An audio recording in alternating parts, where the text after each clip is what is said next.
Silence is often mistaken for weakness, but in reality, it can be one of the most powerful tools a person possesses.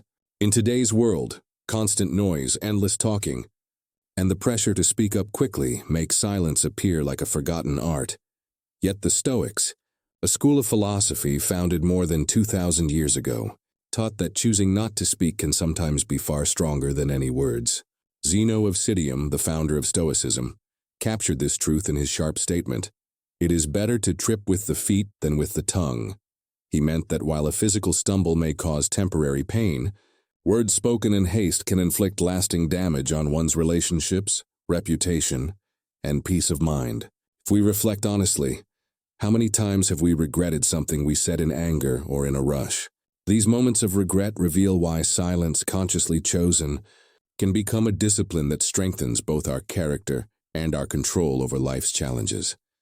Stoicism was built on the principle of focusing only on what lies within our control, while accepting with calm what lies beyond it. Words once released cannot be recalled, and the consequences of careless speech often extend far beyond the original moment. Silence, however, allows space for thought, perspective, and composure. It is not the absence of response, but the presence of self-command.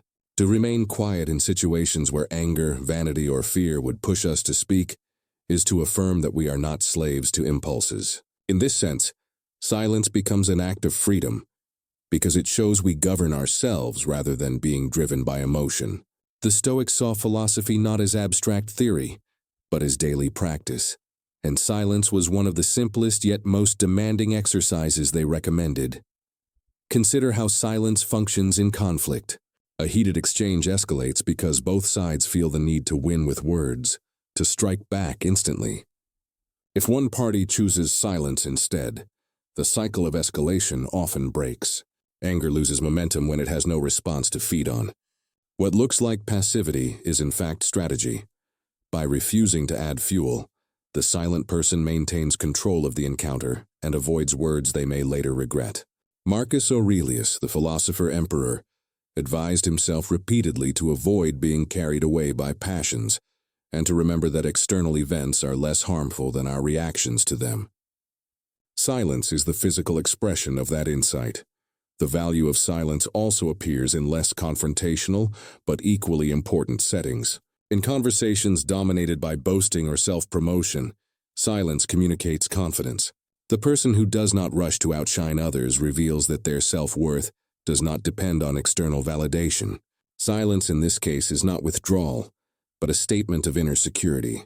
In professional environments, this restraint creates respect, for colleagues recognize that the quiet person listens, evaluates, and only speaks when they have something of substance to add.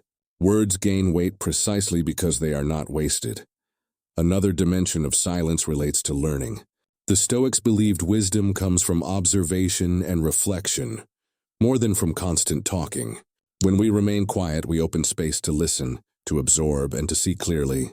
The one who talks endlessly rarely learns, but the one who listens carefully gains knowledge that can later be applied in action. Silence, then, is fertile ground for growth. Zeno's maxim warns against verbal missteps, but its deeper meaning is that silence protects us from errors that may never be undone. A stumble with the tongue can sever trust, while silence gives time to choose words with precision, or to decide that words are not needed at all. Furthermore, silence strengthens resilience. Life presents criticism, rumors, or unfair attacks. The immediate urge is to defend oneself, to argue, to correct the record. Yet often the wiser response is to stay silent, allowing truth to emerge through action and consistency over time. Marcus Aurelius noted that people may speak ill of us, but their words do not define our character. Silence in these moments demonstrates security in one's integrity. It reflects a long-term perspective. Battles of words fade quickly, but steady virtue endures. Even in moments of personal loss, silence holds transformative power. Instead of rushing to explain or distract from grief, choosing quiet creates room for processing emotions deeply. The Stoics did not deny pain, but they urged acceptance of what cannot be changed, and focus on what remains within control. Silence after loss is not emptiness but a sanctuary, where one can integrate sorrow and eventually find meaning. This reflective quiet is part of turning suffering into wisdom. In the modern world, where communication is instant and impulsive, the discipline of silence is more valuable than ever. Social media rewards speed and provocation. Yet the Stoic would remind us that dignity comes from measured action, not from racing to speak. Each choice to hold back becomes training for the mind, a reminder that power lies not in noise, but in control.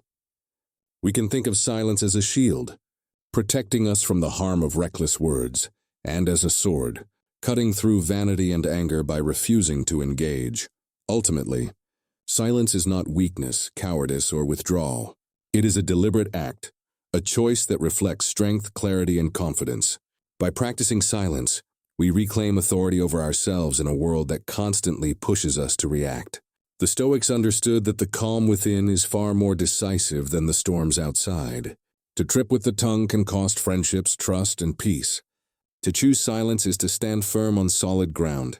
Cultivating this art, we learn that silence is not the absence of power, but one of its purest forms. Criticism, especially when it is unfair, often strikes at the heart of our ego. It triggers defensiveness, anger, and the urge to justify ourselves immediately.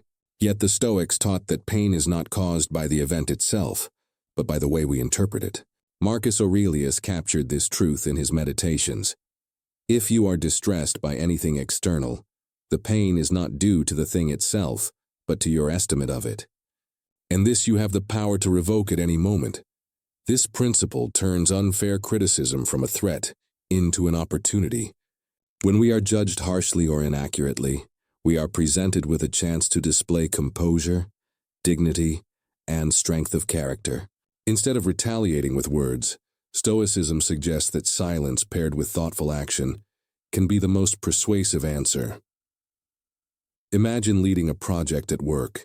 You have invested time, energy, and attention into every detail.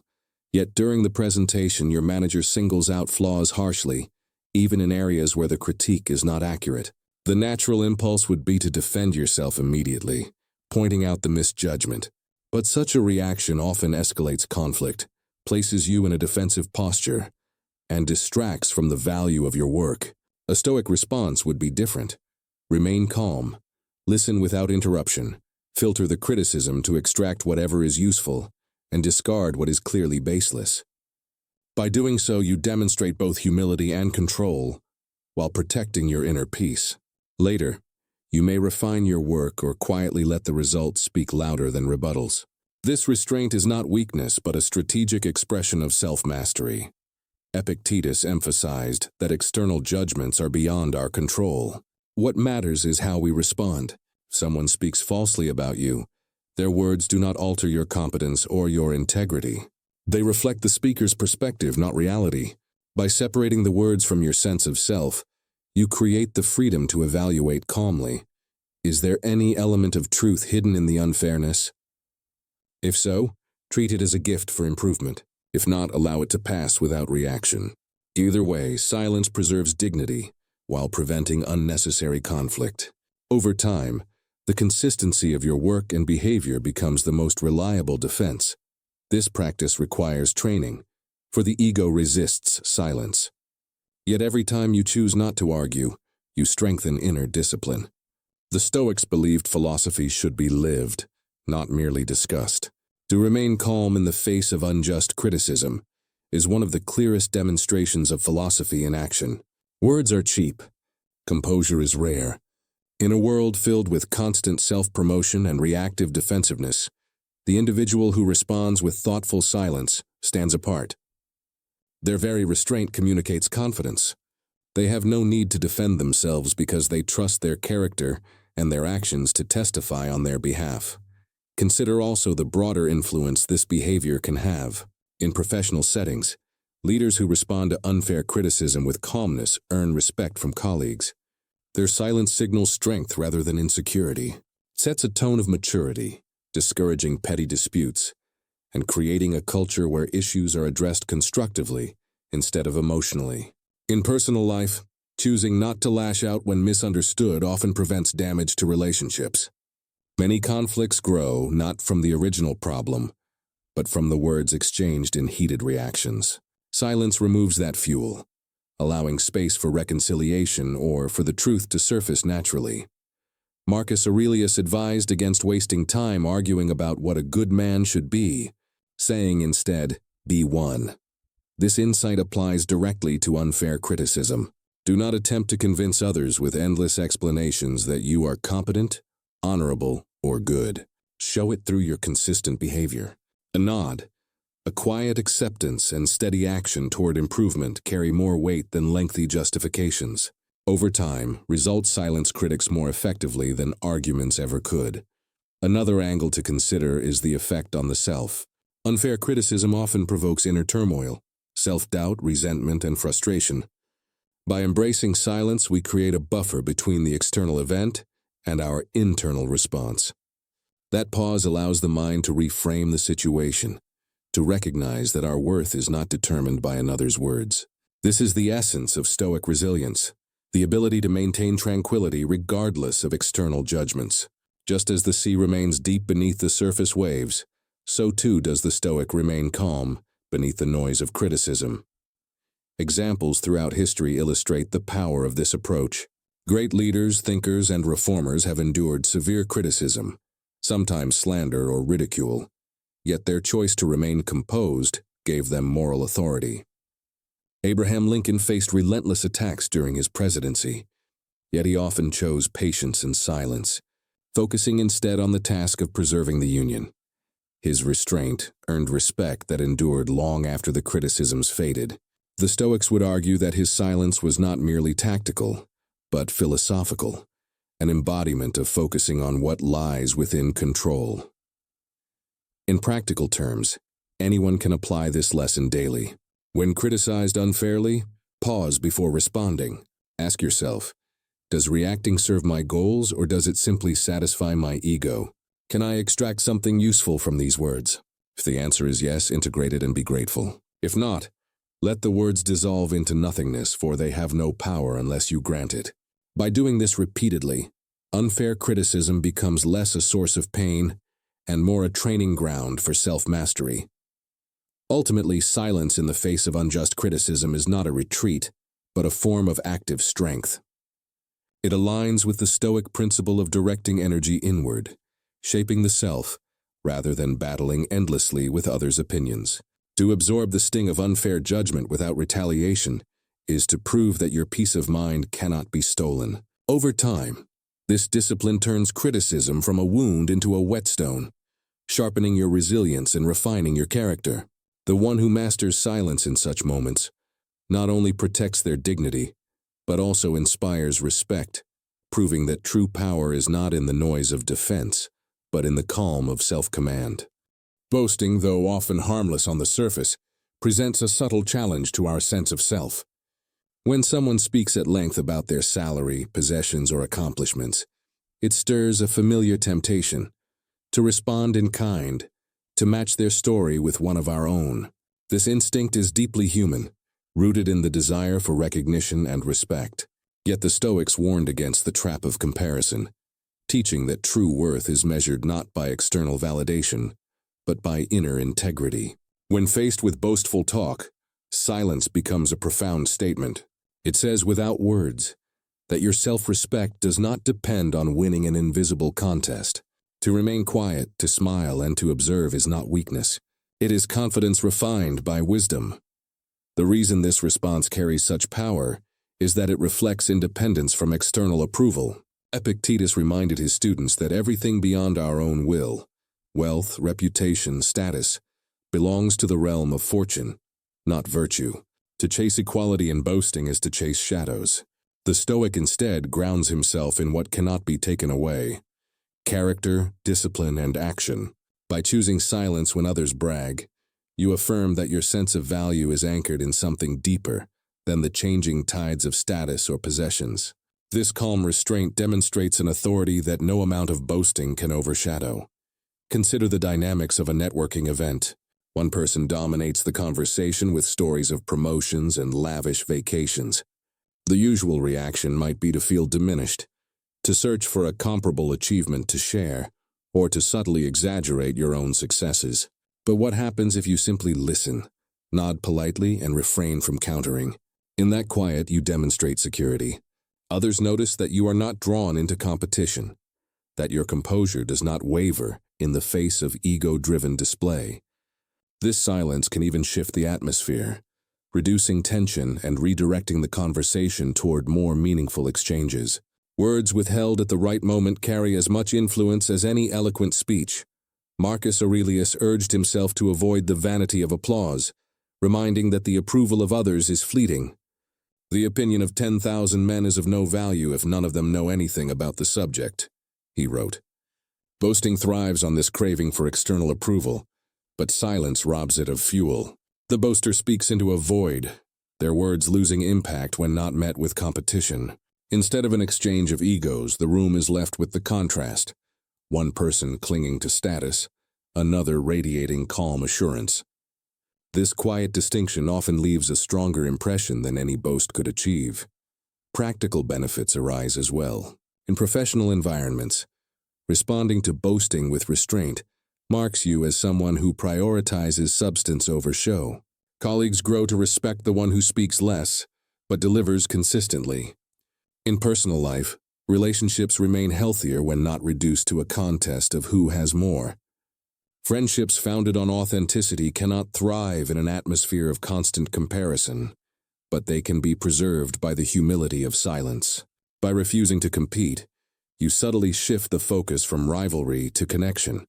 Philosophically, the Stoic silence in response to boasting illustrates the core idea of controlling one's judgments. Boasting only gains power if we judge it to matter. If we see it as irrelevant noise, it ceases to threaten us. Here, silence is not empty. It is filled with the refusal to grant importance to trivial displays. To cultivate this mindset requires practice.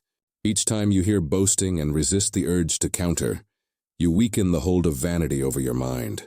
Over months and years, this discipline builds unshakable confidence. History and literature offer examples of this principle at work. Great figures known for their humility rarely engaged in boasting matches. Instead, their actions spoke for them. Leaders who accomplished great feats often left it to others to praise them, understanding that deeds resonate more deeply than words.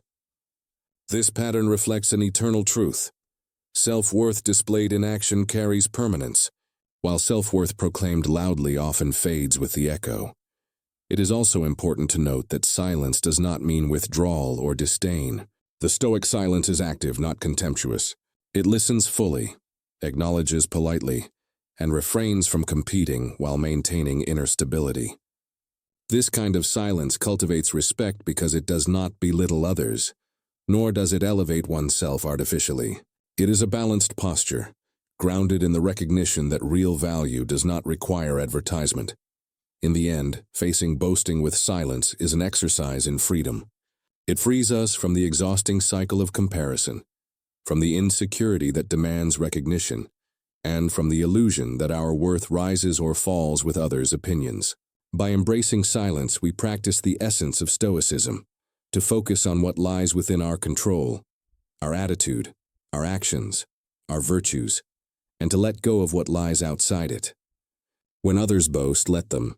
The calm confidence of your silence declares that you have nothing to prove, and that message, unspoken, resonates more strongly than any words could. Anger, more than almost any other emotion, tests our ability to remain in control of ourselves. It rises suddenly like a storm, often justified by real provocation, yet its aftermath is usually worse than the cause. The Stoics observed this clearly. Seneca devoted an entire treatise to the subject, warning that anger is a form of temporary madness. And Marcus Aurelius reminded himself that the consequences of anger are often far more grievous than the causes of it. This truth remains as relevant today as in antiquity. To give in to anger is to hand control of your mind to forces outside yourself. But silence in the moment of fury acts as a barrier, creating space between stimulus and response. That pause is not weakness but strength, for it prevents irreversible words and actions that can fracture trust, ruin opportunities, or damage health. Think of daily life scenarios. A colleague makes a careless mistake that doubles your workload. A friend forgets a promise or a stranger insults you on the road. The immediate urge is to react sharply, to raise your voice, to lash out. Yet in almost every case, the satisfaction of expressing anger is short-lived, while the consequences linger. Harsh words cannot be unsaid. Relationships can be wounded in an instant. By holding silence, even for a few breaths, you create a protective shield. That pause allows reason to reassert itself, giving time to ask, will my response improve the situation or worsen it? This moment of clarity, purchased through silence, is often the difference between escalation and resolution. The example of Nelson Mandela illustrates this principle on the grandest scale. After spending decades imprisoned under harsh conditions, he had every reason to emerge bitter, seeking vengeance against those who had wronged him. Yet he chose restraint. By responding with calm, forgiveness, and silence in moments when anger could have dictated otherwise, Mandela transformed potential civil conflict into reconciliation. His discipline demonstrates the Stoic truth that the greatest victories come not from conquering others, but from conquering oneself. By mastering anger through silence, he achieved not only personal peace but also national healing. Stoicism provides practical methods for handling anger. First, recognize it as a signal, not a command. The feeling itself cannot be prevented, but your response is always within your power. Silence is the simplest way to reclaim that power. Epictetus advised his students to remember, you cannot be harmed by what others say or do, only by your interpretation of it. When anger rises, the Stoic practice is to step back mentally, observe the feeling without fusing with it, and wait. Silence gives time for this detachment. Instead of being swept away by the storm, you stand on the shore, watching it pass. Modern psychology confirms what the Stoics intuited. Anger floods the body with adrenaline and narrows attention, reducing rational judgment. In those moments, silence functions as a neurological reset. Deep breathing, a pause before speaking, even walking away for a few minutes. These are all forms of silence that allow the nervous system to calm. The difference between blurting an insult and remaining quiet may seem small in the moment, but it can save years of regret. Importantly, silence in anger is not suppression. The Stoics did not recommend burying emotions. Instead, they advised transforming them. Anger contains energy, and that energy can be redirected into constructive action once the storm has passed. A worker wronged by unfair treatment might channel their anger into improving skills or seeking new opportunities. An activist might turn frustration with injustice into disciplined, effective campaigns. The key is that silence holds back the destructive expression long enough for reason to guide the energy into useful channels. History and literature provide countless warnings of what happens when silence is abandoned in anger. Kings who lashed out destroyed empires. Families torn apart by heated arguments often trace the rupture back to one uncontrolled outburst. On the other hand, the stories of sages, leaders, and mentors who maintained calm show how silence in anger earns respect and preserves authority. The general who does not rage at mistakes but corrects with composure inspires loyalty. The parent who stays quiet when provoked teaches by example that discipline outweighs impulse. There is also a personal cost to anger left unchecked. Beyond social damage, anger corrodes health. It raises blood pressure, strains the heart, and leaves the body in constant tension. Silence functions as a medicine, lowering the pressure by preventing the escalation that keeps the body locked in fight mode. The Stoic pursuit of tranquility, or ataraxia, was not merely philosophical but practical. To live long and well requires mastery over anger, and silence is the first step in that mastery. Practical exercises can help. When provoked, count slowly before speaking, letting silence cool the initial heat. Imagine how the situation will appear tomorrow or a year from now to see if it deserves a reaction at all. Write thoughts in a private journal instead of voicing them immediately. Recall Marcus Aurelius's perspective, that those who wrong us often act out of ignorance rather than malice, and so deserve understanding rather than rage. Each of these practices uses silence as a tool to regain command of the mind. Ultimately, anger is inevitable, but surrendering to it is not. Silence in the face of fury is a discipline that protects relationships, preserves dignity, and safeguards health. It embodies the Stoic conviction that we cannot control what others do, but we can always control how we respond. Just as storms eventually pass and skies clear, so too does anger fade when not fed by words. By choosing silence, you prove that your reason is stronger than your rage. This restraint practiced repeatedly becomes habit, and that habit becomes character. The person who can remain quiet in anger has discovered one of the deepest forms of freedom, the freedom not to be ruled by passion, but to rule oneself. Loss and rumor are two experiences that test the human spirit in different, but equally powerful ways. Loss cuts deeply, leaving silence filled with absence, while rumor surrounds us with noise that distorts reality. Both can provoke strong emotional reactions: grief, anger, defensiveness, fear. Yet the Stoics remind us that our strength lies not in controlling what happens, but in mastering our response. In these moments, silence becomes more than the absence of words. It becomes a deliberate choice to turn inward, to refine character, and to let actions speak louder than explanations. When faced with loss, whether of a loved one, an opportunity, or a cherished role, the natural urge is often to resist, to deny, or to fill the silence with distractions. But the Stoics taught that everything in life is borrowed, and nothing truly belongs to us. Seneca wrote, "He who fears death will never do anything worthy of a living man." In the same spirit, he argued that grief, though natural, should not consume us endlessly. To be silent in loss is not to suppress sorrow, but to accept it, to sit with it, and to allow it to teach us about the impermanence of life. This silence can be transformative. It creates space for reflection, where pain becomes a teacher and suffering becomes the soil from which resilience grows. C.S. Lewis, though not a Stoic, expressed a sentiment very much aligned with this philosophy when he wrote after his wife's death, "The pain I feel now is the happiness I had before." That's the deal. The Stoic would agree. Grief is the cost of love, and loss is woven into the fabric of life. By remaining quiet rather than rushing to explain or justify our emotions, we learn to carry sorrow with dignity. Silence allows us to accept what we cannot change and to focus on what remains under our control. How we live forward, how we honor those we lost, and how we continue to grow despite the void. Rumor, on the other hand, is a different kind of trial. It tempts us to defend ourselves, to argue with shadows, to chase whispers. Yet Stoicism teaches that the more attention we give to rumor, the more power it gains.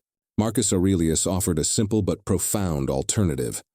The best revenge is to be unlike him, who performed the injury. In other words, when others spread falsehoods, the most effective answer is not denial or outrage, but the steady demonstration of integrity. Silence in this context is not surrender. It is strategy. The person who refuses to fight rumor with words but continues to act honorably shows the futility of lies. Over time, consistency erodes slander more effectively than rebuttals. Consider the example of a teacher falsely accused of misconduct. If she were to argue endlessly, her words might seem defensive, even if unjustly so. Instead, by remaining calm, focusing on her duties and living transparently, she allows the truth to surface naturally.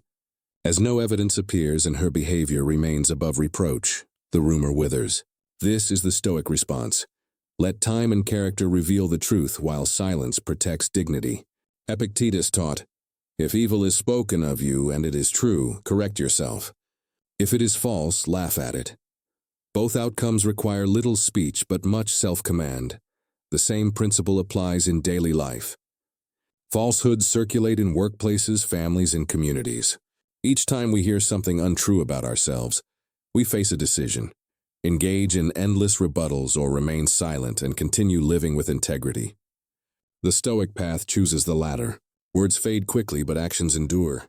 Silence in the face of rumor signals that you trust truth more than opinion, and virtue more than appearances.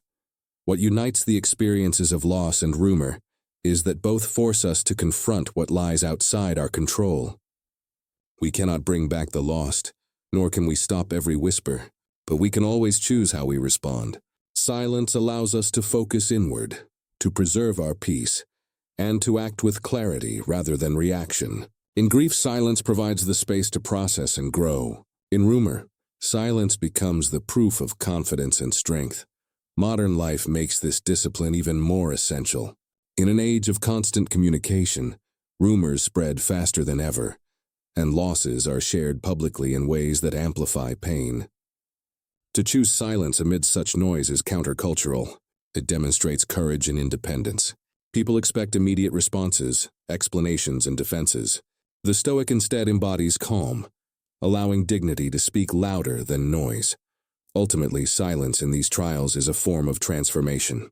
Loss becomes a passage to wisdom. Rumor becomes irrelevant noise. By practicing Stoic silence, we turn hardship into opportunity and slander into nothingness. We learn that the most powerful responses are not always spoken but lived. To accept loss quietly is to honor life's impermanence. To ignore rumor calmly is to affirm that character is stronger than opinion.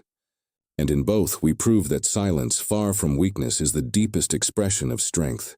Silence, when understood through the lens of Stoicism, emerges not as weakness or retreat, but as an intentional, strategic act. It is the conscious decision to withhold words when words would add nothing, to preserve composure when impulse urges reaction, and to let character, not noise, define one's strength.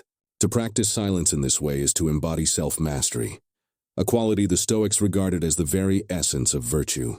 In moments of conflict, pride, anger, or loss, silence acts as both shield and sword.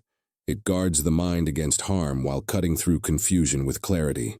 The modern world makes this discipline even more necessary. In an environment dominated by constant chatter, whether in conversation, media, or digital platforms, the expectation is immediate response. Delay is seen as weakness, silence as concession. Yet the Stoic flips this assumption on its head. To pause, to withhold, to remain quiet is in fact a demonstration of freedom. It proves that you are not governed by the demands of others, nor by the impulsive urges of your own ego. You are guided instead by reason, by principle, and by a long-term view of what truly matters. Strategic silence operates across many dimensions of life. In conflict, it prevents escalation. Two people may hurl accusations at one another, each word intensifying hostility. But if one chooses silence, the chain breaks. Without fuel, the fire dies down. In professional settings, silence shows discernment. The individual who speaks only when necessary, and with careful thought, earns credibility. Their words carry weight precisely because they are not scattered carelessly. In relationships, silence becomes a balm. When emotions run high, the quiet choice allows space for healing, protecting bonds from damage caused by reckless speech. Stoicism teaches that our most valuable possession is our inner state. Strategic silence protects that possession. To argue with slanderers, to compete with braggarts, or to lash out in anger is to hand over control of the self. Silence, by contrast, signals ownership of the mind. Marcus Aurelius urged himself not to be distracted by noise but to focus inward, cultivating justice, discipline, and courage. Silence provides the breathing room for such cultivation. It is a refusal to let the external world dictate internal peace. At the same time, silence does not mean inaction. It is not withdrawal from responsibility or abandonment of truth. The Stoics never advised ignoring injustice or failing to speak when duty demands it. Rather, they emphasized timing and intention. Words like weapons must be used with precision. Strategic silence creates the pause necessary to ask, is this the right time, the right purpose, the right tone? If the answer is no, then silence remains the stronger choice. This balance, speaking less but speaking better, is at the core of Stoic practice. Examples throughout history affirm this power. Leaders who maintained composure under pressure inspired more confidence than those who reacted with outbursts. Philosophers, teachers, and reformers who bore criticism in silence often outlasted their detractors. Even in personal life, the friend who listens quietly, rather than interrupting with self-centered stories, often proves the most trustworthy companion. In each case, silence was not absence but presence, an active stance that shaped perception and outcome. The strategic dimension of silence also extends to personal growth. To remain quiet allows space for listening, reflection, and observation. Knowledge enters through open ears, not a busy tongue.